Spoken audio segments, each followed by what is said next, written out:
अरे यहाँ भी मैं देख रहा हूँ, कुछ नहीं मिला।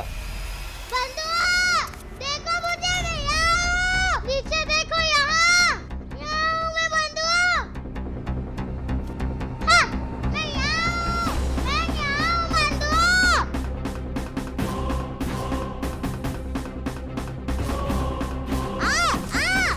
अरे अरे आ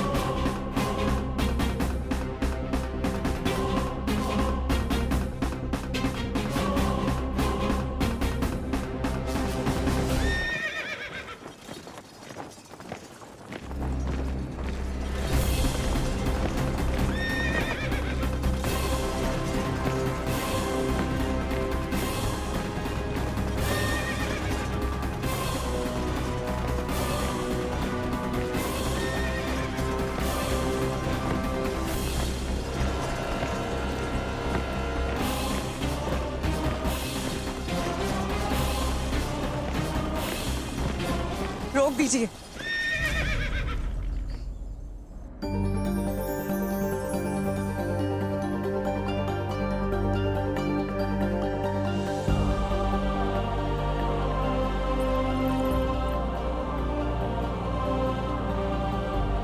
माता, माता,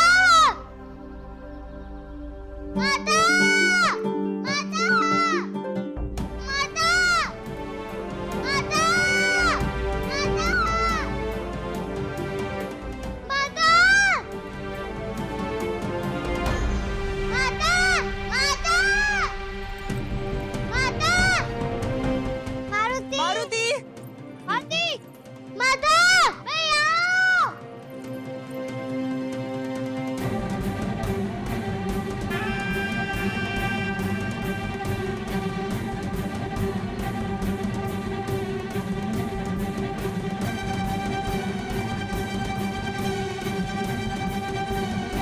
ये स्थान पहले से कितना भिन्न लगता है।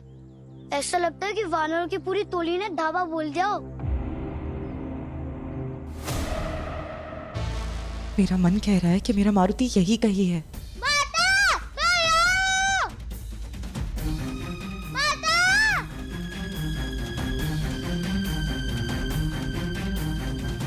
मारुति! माता, मारुति! मारुति, मारुति, मित्र कहाँ हो? मैं यहाँ हूँ माता। मारुति, कहाँ हो?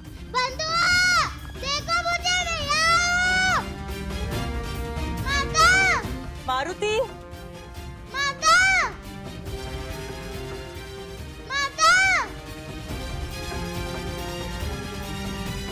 माता।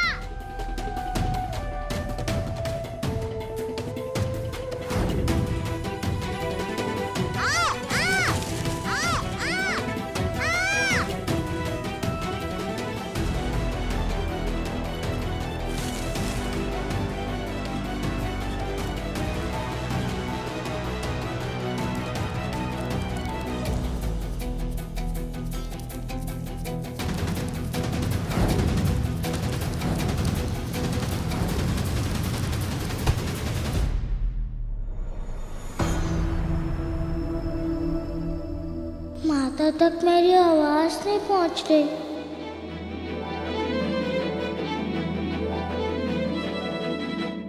ऊपर जाना होगा, इनके कंधों तक। किंतु उड़ने जितनी ऊर्जा ही नहीं बची है मुझ में। अब क्या करूं? क्या करूं? क्या करूं?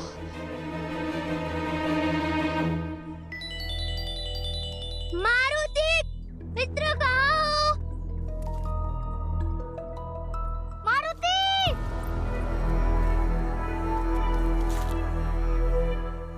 समझ गया।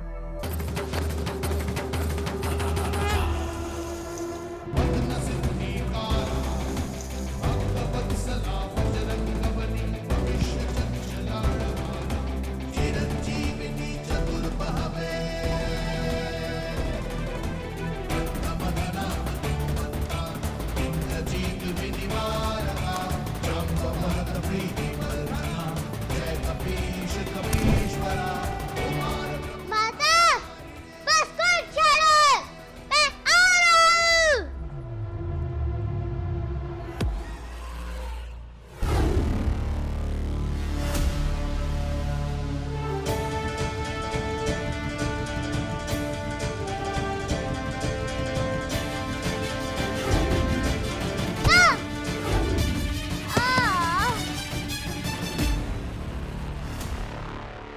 मारुति, मारुति छोड़ो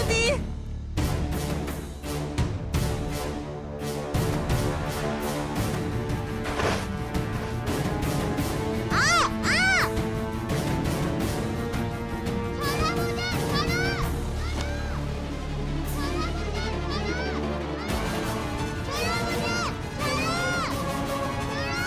अंततः खोज पूरी हुई। तुम पकड़े गए ना नन्हे बालक। रसून, क्या तुमने इस सूचना का पुष्टिकरण किया है? क्या यह सूचना पूर्णतः सत्य है कि कालदंत मारा गया? 100% सत्य है सुमेरुराज, कालदंत मारा गया है। परंतु आप प्रसन्न होने के स्थान पर इतना चिंतित क्यों है? जानते हो मैंने कालदंत का वध क्यों नहीं किया? क्यों मैंने उसे बंदी बना के रखा? प्राचीन मंत्रों के पाश में बांध कर रखने के पीछे एक बहुत ही महत्वपूर्ण कारण था।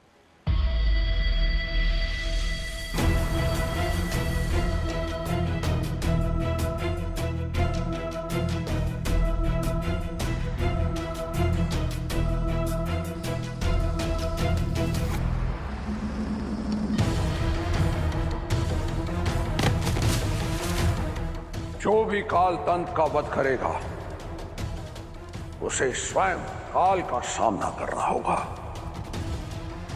पाताल काली का दंश सहना होगा उसे।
जिस मणि की शक्ति से मैंने युगों तक अपने भक्त कालदंत की रक्षा की, उसे एक बालक ने अणु बनकर भंग कर दिया।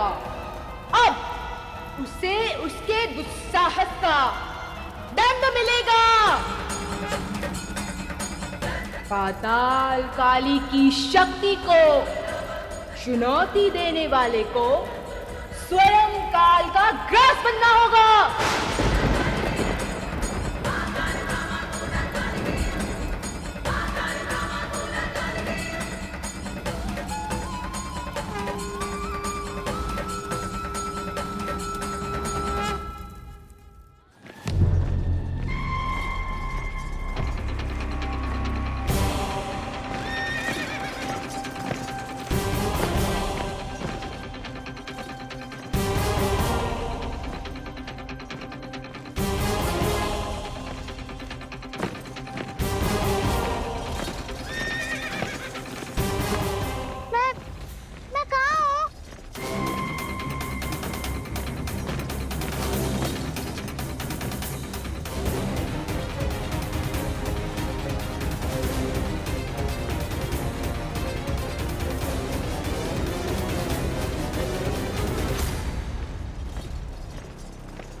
फूल कहीं देखा है मैंने, किंतु कहाँ देखा है कुछ स्मरण नहीं आ रहा है। कौन ये?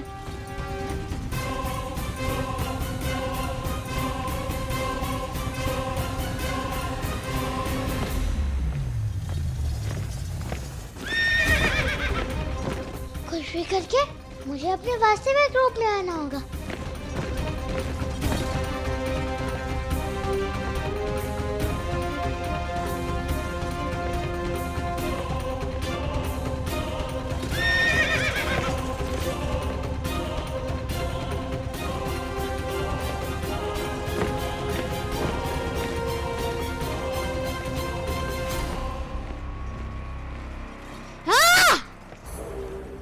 कैसा चक्रव्यूह है?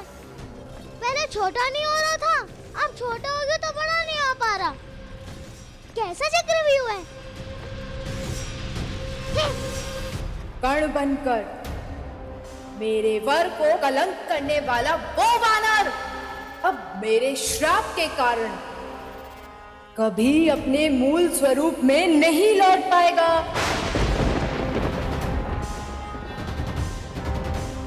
आजीवन अणु की भांति रहेगा, सूक्ष्म रहेगा।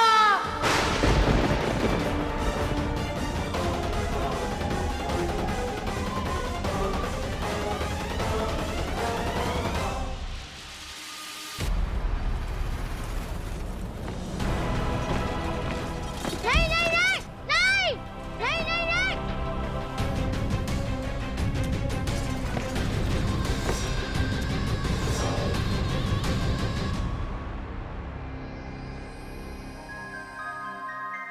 ये कैसी माया है नारायण, कैसा न्याय है ये,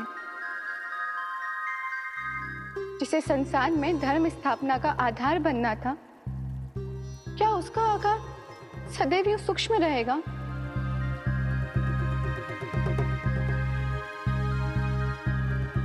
इस संसार को काल दंड के दंश से बचाने का क्या इतना बड़ा दंड भोगना होगा मारुति को? क्या मारुति कभी अपने मूल रूप में नहीं आ पाएगा? यही नियति का चक्र है देवी। देवताओं को भी जन्म लेने के उपरांत धर्म और कर्म के फल के चक्र में रहना पड़ता है। जैसे रत्न महाताप और दबाव सहन करता है, जैसे स्वर्ण अग्नि की कसौटी का सामना करता है, वैसे ही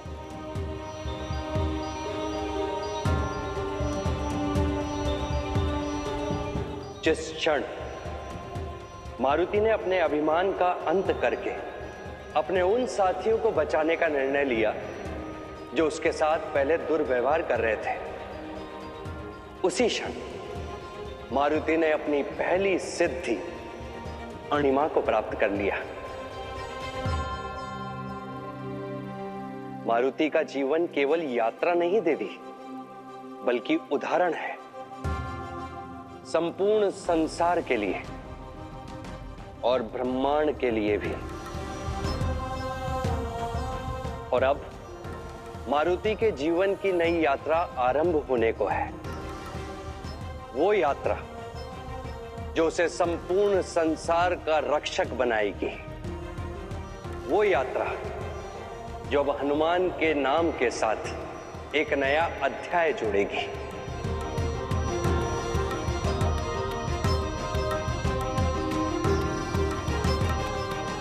किंतु रक्षक बनना इतना आसान नहीं है देवी।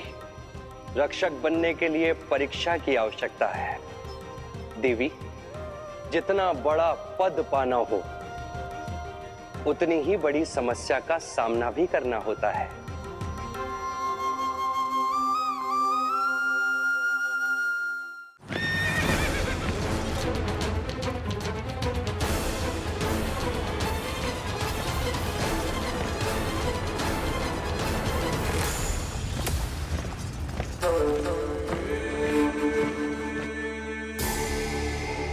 ये तो बताओ मित्र, इसके साथ अब करने क्या वाले?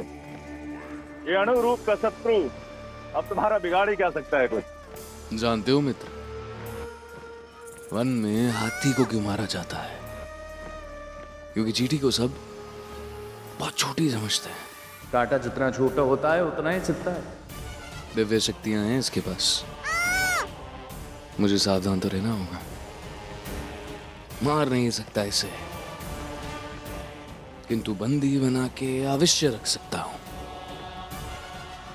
सोच रहा हूं किष्किंधा की किसी दीवार में चुनवा दूं या किसी पात्र में बांधकर दूर सागर में फेंक दूं।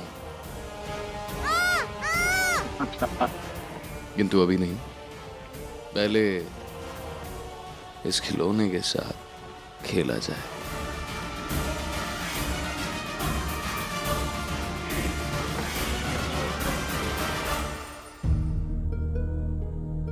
न जाने मेरे मारुति भैया किस अवस्था में होंगे, कहाँ होंगे। मारुति जहां भी होगा सुरक्षित होगा। मैं जानती हूं ना मेरे पुत्र को। तनिक सा विश्वास और हर ध्वन जीत जाएगा मेरा मारुति।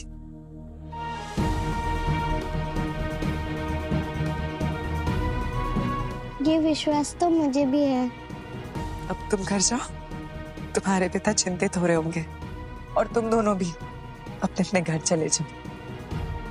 मुझे पूरा विश्वास है मेरा मारुति जहां भी होगा सुरक्षित अपनी माता के पास लौट आएगा।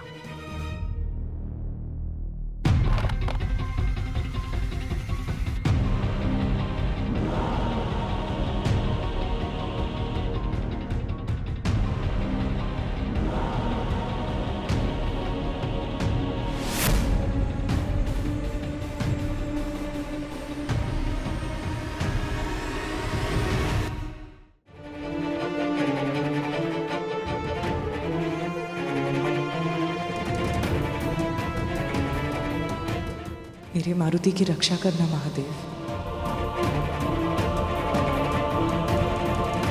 चलिए।